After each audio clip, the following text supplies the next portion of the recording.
Fala família Leonardo, passando aqui na tarde desta segunda-feira, começo de semana, para poder te lembrar, neste dia 13/4/2026, que hoje é dia de Roberto Dinamite. Exatamente, se o Bob estivesse vivo, hoje estaria completando 72 anos de idade. Infelizmente, não só do Bob, nós separaremos essa edição da tarde aqui das notícias do NTV. Não, vamos falar muito sobre essa confusão no Campeonato Brasileiro que pode sobrar até para o Pedrinho, tá? Pedrinho, de repente, vai tomar uma punição de tabela, porque nessa guerra entre Flamengo e Palmeiras, adivinha quem pode pagar essa conta? Exatamente. Em falar em guerra entre Flamengo e Palmeiras, tem uma perguntinha que eu quero fazer a vocês. Cadê aquela rapaziada? Cadê a rapaziada do fair play financeiro? Cadê a rapaziada do conflitos de interesse? Porque nós subimos uma matéria lá no X, indagando algumas situações que aconteceu ontem no Maracanã, porque a diretoria do Fluminense abriu mão de ser vice-colocado do Campeonato Brasileiro porque queria ajudar o Flamengo. O Flamengo esse que não poderia ou não conseguiria descansar para poder enfrentar o Fluminense no sábado. Jogo foi para o domingo e adivinha, na tabela do campeonato, quem está em segundo colocado agora? Quem foi favorecido no meio dessa história toda? Então, depois da vinheta, vamos falar muito também de Renato, que é outro que pode ser punido, porque a Conmebol ficou chateadinha que o Renato Gaúcho não viajou junto com a delegação do Vasco para poder enfrentar o Barracas Central. E agora esse mesmo Renato provavelmente estará no campo amanhã. Galera, amanhã tem Vasco e Audax Italiano, e a pergunta também que não quer calar: será que o Vasco vai poupar? Vai com o time titular? Vai com o time misto? Já saiu a arbitragem, já saiu o horário do jogo, aonde vai parar Malte mais uma vez, é que vai passar. E detalhe, né? Tem jogador do Vasco aí desabafando. Vamos trazer aqui também o final da rodada 11, a tabela do Campeonato Brasileiro e todas essas polêmicas, porque a tia Leila quer reclamar. Eu acho que dessa vez não vai adiantar. Mas para quem estava reclamando, né, de uma agenda preparada para a tia Leila chegar em São Januário, eu acho que não tem moral nenhuma de falar sobre conflitos de interesse. Ou será que tem? Depois da vinheta, a gente desenrola.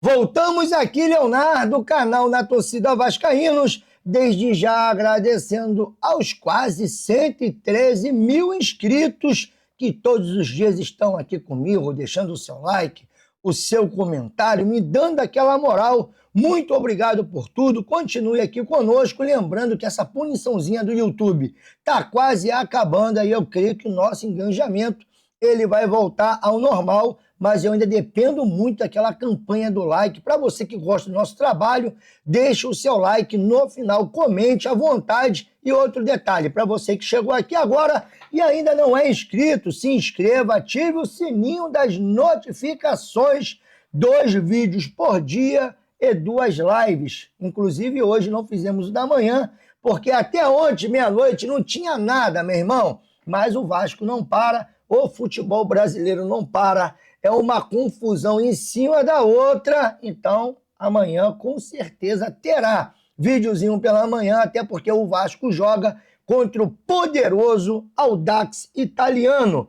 Agora, sem mais delongas, vamos aqui, para aquilo que interessa, que são as informações do Vasco, ou aquilo que acaba também orbitando, bom, ali no mundo ou no universo Vasco da Gama. Eu quero começar com essa reclamação da tia Leila, que teve ali indagando a CBF, vai mandar uma reclamação, porque lá pro Flamengo pode tudo, tudo pode, e já já eu vou falar muito aqui, sabe, sobre esse favorecimento, ou até então esse conflito de interesses que está havendo no Maracanã, e eu acho que o Fluminense nessa história ficou de refém, e é claro que nós vamos debater isso aqui. Mas falando ainda de tia Leila, CBF, o que isso tem a ver com o Vasco? Vocês sabem, né, que o STJD andou punindo o Abel aí por várias vezes, várias reclamações, vários xingamentos. O Abel pegou um gancho pesado de 6 jogos. E aí o Palmeiras foi lá pedir o STJD um efeito suspensivo,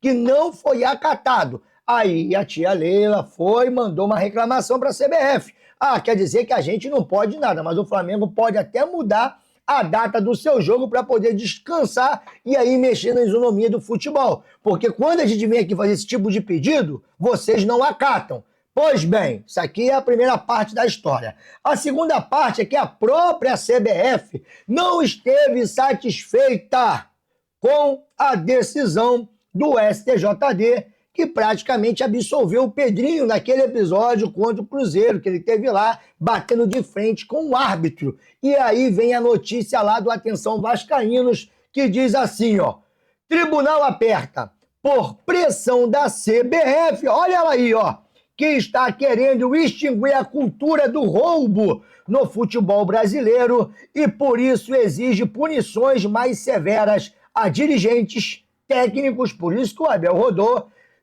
e jogadores que usarem de entrevista para atacar os que apitam no futebol brasileiro com este tipo de linguagem. A Procuradoria recorreu do julgamento que absolveu o presidente do Vasco da Gama, Pedrinho, na semana passada. O processo será o 7º da pauta de quarta-feira, dia 15/4, e o dirigente pode pegar um gancho grande. A Procuradoria da 2ª Comissão Disciplinar entrou com um recurso voluntário, pedindo revisão do caso de Pedro Paulo de Oliveira. O auditor relator será o doutor Luiz Felipe Bulos. Ou seja, né, a CBF olhou, igual lá a história do Mané Galinha e do Dadinho, né? Ué, por que eu não matei? Aí voltou lá para, né, acabar atirando na casa lá do Mané Galinha. Quem viu o filme Cidade de Deus sabe o que eu tô falando.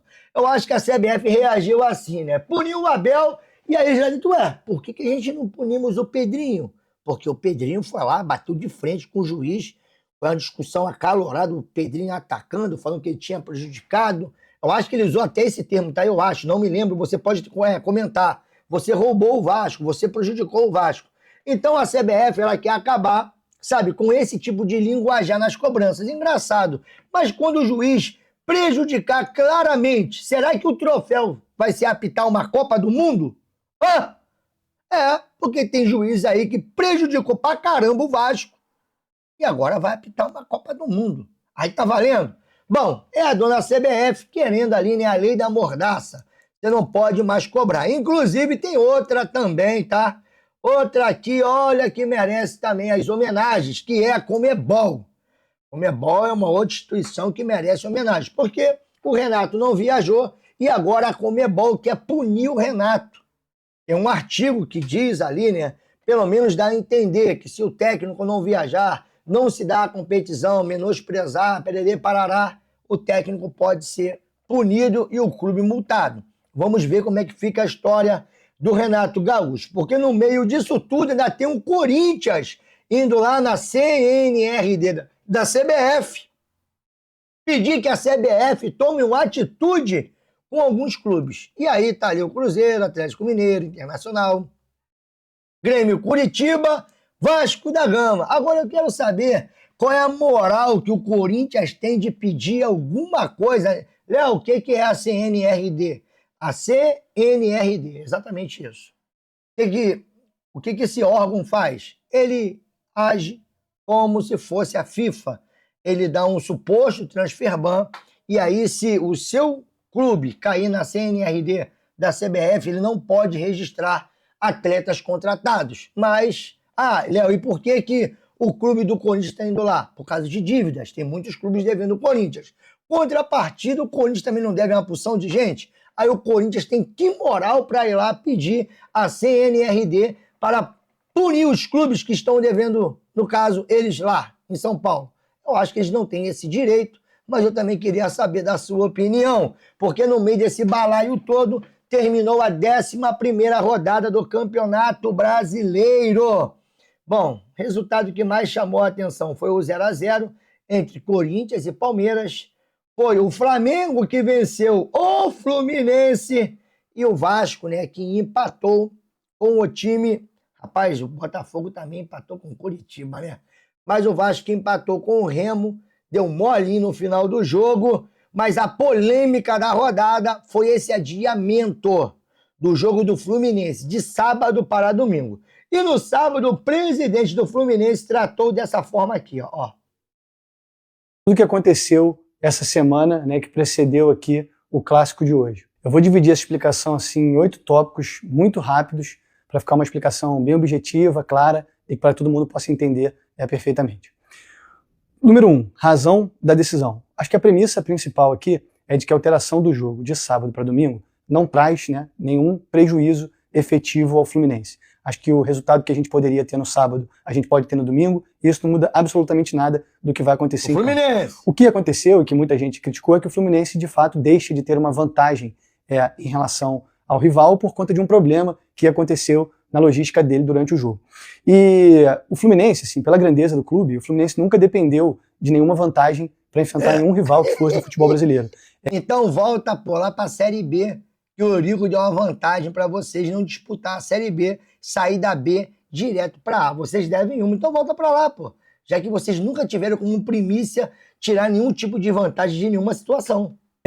Nossas campanhas nos últimos anos, a colocação que a gente está no campeonato, o que a gente almeja para esse ano, deixa muito claro que o Fluminense, em condições normais, disputa com qualquer time do Brasil. Ponto 2. A decisão final sobre o adiamento da partida, ela é da CBF por conta do manual das competições. O Fluminense foi consultado pelo Flamengo, pela própria CBF, já dispunha do aval da Polícia Militar, da Globo, e o Fluminense, quando analisou o pleito, partindo da premissa de que não teria nenhum prejuízo efetivo ao clube, viu razoabilidade nos argumentos trazidos pelo Flamengo. Essa razoabilidade deriva de um atraso na logística, a gente que está no meio do futebol sabe que é muito difícil quando atrasa os voos, e ainda esse mês, o Fluminense teve um problema muito parecido no jogo em Belém contra o Remo. O nosso avião, a gente teve a informação de que iria atrasar por volta de 5 horas, entramos em contato com a CBF viu com bons olhos o adiamento do jogo, mas felizmente a gente conseguiu uma outra aeronave e não precisou desse adiamento. Mas, ou seja, é um expediente que o próprio Fluminense poderia ter se utilizado ainda esse mês, quando ocorreu um problema parecido de logística. Ponto 3. Muita gente se pergunta, né, se questiona se essa foi a melhor decisão considerando a reciprocidade, ou seja, considerando que nos últimos anos não houve nenhuma notícia pública de que o Flamengo teria adotado algum ato em benefício do Fluminense. E o que eu posso dizer a vocês que ao longo da nossa gestão, a relação com o Flamengo sempre foi muito boa e sempre teria adotado algum ato em benefício do Fluminense. E o que eu posso dizer a vocês que ao longo da nossa gestão, a relação com o Flamengo sempre foi muito boa, Léo, por que você tá passando isso tudo? Calma, irmão. Calma que eu vou vir aqui, ó. Vou vir aqui, agora. Vamos lá. Naquilo que realmente está acontecendo. E por que eu deixei o presidente do Fluminense falar aqui no canal quase 4 minutos? O que aconteceu ontem no jogo entre Flu-Fla, porque o mando era do Fluminense, pode ser denominado como conflitos de interesse? Todos nós sabemos que hoje o Flamengo, com 65%, tem o controle da concessão do complexo do Maracanã, enquanto o Fluminense, com 35%, é a segunda parte interessada e enfraquecida nessa parceria. Há alguns dias, o senhor BAP afirmou que a Leila Pereira tinha uma agenda bem clara e que no final do seu mandato como presidente do Palmeiras, ela desembarcaria no Vasco. Nas últimas semanas, vimos o jornalista Mauro César, Rodrigo Capello e diversas bancadas como ESPN, Globo, TNT, perguntando se a operação da compra da SAF por Marcos Faria Lamáquia passaria pelo fair play financeiro. O próprio BAP insinuou, quando o Vasco pegou emprestado 80 milhões da Crefisa, o Cruz Maltino teria facilitado a vitória do time paulista, presidido por Leila Pereira, CEO da instituição financeira, ou seja, ele ali teria insinuado que o Vasco teria facilitado aquele resultado onde o Palmeiras venceu o Vasco no ano passado por 3-0. A pergunta que não quer calar é: será que ontem não tivemos um claro favorecimento ao Clube da Gávea? E por mais que não seja falado abertamente pela diretoria do Fluminense, houve uma facilitação em atender o pedido do Flamengo? Será que, devido à parceria, a diretoria tricolor, sendo o elo mais fraco, não querendo arriscar uma futura retaliação, acabou cedendo e acatando o pedido do parceiro majoritário? Fico pensando se fosse o contrário, se o presidente rubro-negro teria a mesma compreensão e arriscaria perder qualquer vantagem em relação a um rival e a possibilidade de se aproximar do topo da tabela. Vale lembrar que o Flu está com 20 pontos e se vencer seria 23, ficando 3 pontos do líder, enquanto o Flamengo, se perdesse, continuaria com 17 pontos e estaria na 7ª colocação, a 9 pontos do primeiro colocado, no caso o Palmeiras. Com a derrota, o time das Laranjeiras fica na 4ª colocação, enquanto seu parceiro no consórcio Maracanã assume a vice-liderança do Brasileirão. Agora, será que quem cobra tanto pelo fair play, cobra a CBF, cobra pela isonomia do futebol, irá ficar calado? Sinceramente, estou muito curioso para ouvir quem estava cobrando o tal conflito de interesses. Tá aí. Porque essa decisão tira o Flamengo de uma 7ª colocação a 9 pontos atrás do time do Palmeiras e agora diminui para 6. E o Fluminense, que poderia ficar a 3 pontos da disputa do campeonato, agora continua ali com 6 e detalhe. Devido a saldo de gols ou número de vitórias, o Flamengo passa o Fluminense e o Flamengo tem um jogo a menos. Então, isso daí favoreceu a quem? Será que realmente o Fluminense queria dar esse molezinho pro Flamengo, ou deu esse molezinho porque se vai lá e bate de frente com o BAP ia começar a retalhar o Fluminense no consórcio? Porque o que passa aí nos bastidores é que o Flamengo já queria um outro parceiro. Isso foi até oferecido ao Vasco da Gama, tá? Tanto que o Vasco conseguiu uma entrada aí no consórcio Maracanã para mandar alguns dos seus jogos lá. Será? Será que houve favorecimento? Ou simplesmente foi só a chamada política da boa vizinhança? Será que foi só reciprocidade ou o Fluminense ali teve que acatar porque hoje é subserviente do Flamengo? E aí, conflitos de interesse? Eu queria muito que a CBF, que o Fair Play, essa rapaziada começasse também a se perguntar isso. Se 2 clubes de futebol podem gerir o mesmo estádio. E aí? Pede igualdade ou será que quem tem ali o direito maior da concessão, de repente não vai trazer a sua influência para o time que está numa condição desfavorável? Eu queria muito saber, porque enquanto isso, meu irmão, tá aí ó, a tabela do campeonato. Palmeiras 26, Flamengo agora com 20, e olha o Fluminense, também com 20, só tem um detalhe. O Flamengo queria ficar a 9 e com um jogo a menos, agora está a 6 com um jogo a menos. E aí, alguém saiu favorecido? Será que realmente a gente tem toda essa isonomia no futebol? Será que alguém está lutando por isso, pelo menos? Será que esse campeonato é um campeonato que a gente pode falar, olha, o campeonato tá aí, ó, né? Transparente, ninguém deve nada a ninguém? Eu queria muito saber, né, rapaz? Porque Vasco da Gama entra em campo contra o senhor Audax Italiano. E aí o senhor Renato Gaúcho está na berlinda. Com isso tudo, o Vasco terá uma semana sem viagens e deve poupar na Sul-Americana. Olha aí, ó. O jogo do Vasco é às 21 horas. desta... Ai, meu Deus do céu, dessa terça-feira. Mas também, vou te contar, hein? Você não está nem um pouco interessado, fala a verdade. A tendência é de um time misto. Os jogadores que tiveram maior desgaste contra o Remo vão para o banco de reservas. A prioridade do Cruz Maltino é o Brasileirão, onde o time enfrentará o São Paulo no sábado. Bom, mesmo com o time misto, o Vasco terá o técnico Renato. Por que será que o Renato agora vai para a beira do campo? Segundo o GE, é porque lá a Conmebol está só de olho no Renato Gaúcho. Bom, eu acho que o Renato vai estar, mas como já foi dito aqui pelo GE, nem todos os jogadores estarão. E a pergunta que não quer calar, na sua modesta opinião, e aí? Vasco teria que poupar, time titular, time reservas, o que você faria? E uma outra pergunta que eu quero fazer sobre isso, já vou trazer a arbitragem desse jogo, é esses meninos da base, igual o Bruno Lopes, o Menezes, que já estão recuperados. Será que colocar a molecada, porque o Vasco, o Renato reclama que o Vasco está com um número nesse elenco reduzido. Será que algum desses meninos não poderia começar a desempenhar melhor e o Vasco ganhar opção ou opções, no caso, até para a Copa do Brasil e o próprio Campeonato Brasileiro? Esses dois aqui já estão em fase de transição e, de repente, vai começar a aparecer em jogos do Sub-20, Sub-17, e eu queria saber de vocês. Agora, sobre a arbitragem, está aqui, ó, o time de arbitragem definido para o jogo da Sul-Americana na próxima terça-feira.